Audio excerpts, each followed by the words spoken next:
c'est que je vous ai dit juste avant la pause que cette sourate, on l'appelle sourate al-Ikhlas. Et vous verrez qu'en fait, dès le début de la sourate et dans plusieurs passages de la sourate, Allah subhanahu wa ta'ala revient constamment sur cette notion d'al-Ikhlas. Par exemple, au début de la sourate, Allah subhanahu wa ta'ala nous dit A'udhu billahi minash shaitanir rajim, bismillahir rahmanir rahim.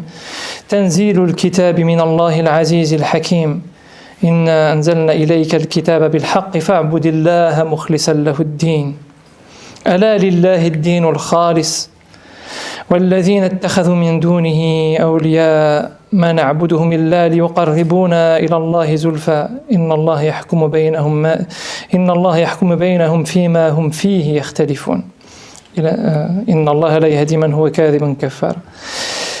Allah subhanahu wa ta'ala il dit Tanzilul kitabi min Allahil azizil hakim, et le livre descend de la part de celui qui est puissant et sage. Je vais traduire brièvement pour m'arrêter surtout sur les versets qui me préoccupent. Juste ce passage-là, pour certains commentateurs, dit que chaque sourate du dernier quart du Coran est une réponse à des sourates du début du Coran. Et notamment Saïd Hawa, il nous dit que cette sourate est la réponse à sourate Yunus. Donc pour ceux qui voudraient revenir sur cette sourate-là et l'étudier plus en profondeur, je vous invite aussi à lire sourate Yunus. Mais je ne vais pas m'attarder longuement là-dessus. En tout cas, Allah subhanahu wa ta'ala, juste derrière, il nous dit nous avons certes descendu le livre Ilayka, sur toi, par la vérité.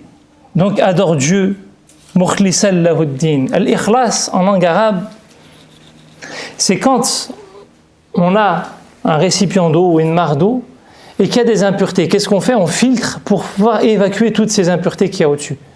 C'est-à-dire qu'il y a de l'eau, il y a quelque chose de pur. C'est pas boueux ou autre, c'est pas corrompu totalement, mais il y a encore des petites choses qui sont pas claires. Et Allah subhanahu wa ta'ala il dit on a descendu le livre sur toi,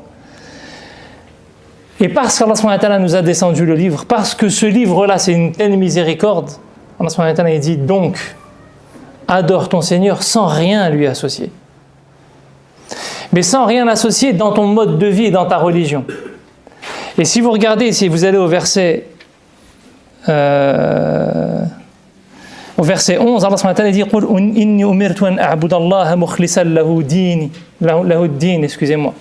Il revient sur cette notion-là. Il m'a été ordonné d'adorer mon Seigneur en ne lui associant rien dans mon mode de vie.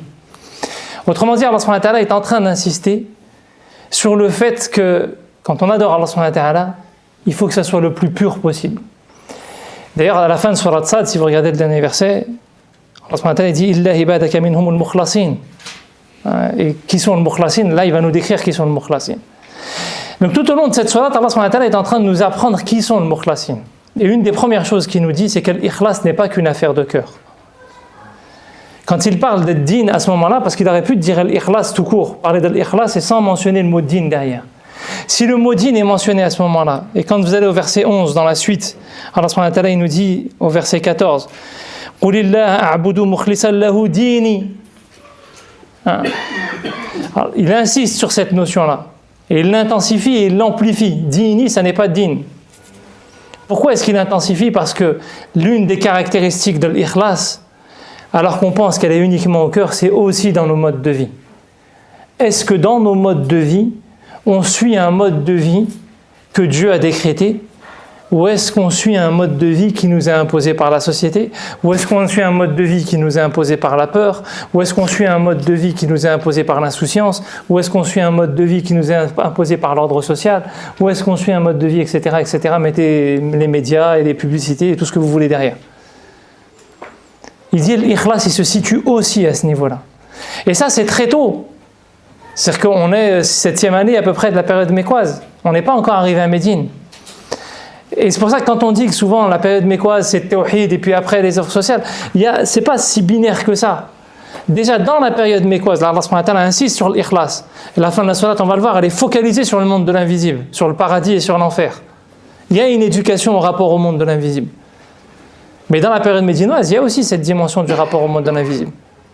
Mais Allah subhanahu wa ta'ala, ce qu'il est en train de mettre en lien directement à ce moment-là, c'est que s'il y a l'ikhlas ici, il doit y avoir aussi une traduction de l'ikhlas dans nos comportements au quotidien, dans notre manière de se comporter dans nos familles, dans nos manières de nous comporter avec nos voisins, dans nos manières de nous comporter avec nos collègues de travail, dans nos manières de vivre nos relations dans nos associations respectives, dans notre manière d'interagir avec le pouvoir et la société.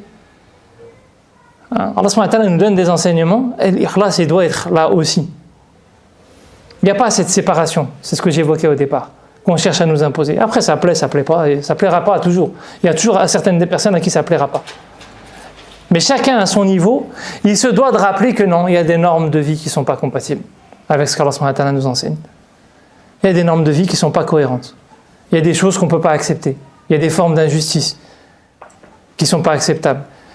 Il y a des formes d'individualisme qui ne sont pas acceptables. Il y a des formes de matérialisme qui ne sont pas acceptables. Il y a des normes qui sont en train de s'installer dans nos sociétés qui ne sont pas acceptables. Et l'ikhlas, c'est aussi dénoncer ça, ou au moins en tout cas essayer soi-même déjà, c'est déjà à ce niveau-là, de ne pas sombrer dans ce mode de vie-là. On peut dire, moi j'ai l'ikhlas, tout ce que je fais, je le fais pour Dieu, et on passe notre temps à faire contrairement à ce que Dieu nous dit. C'est pas du ikhlas, ça. On peut avoir une intention sincère et penser que ça suffit, etc., mais ça ne suffit pas.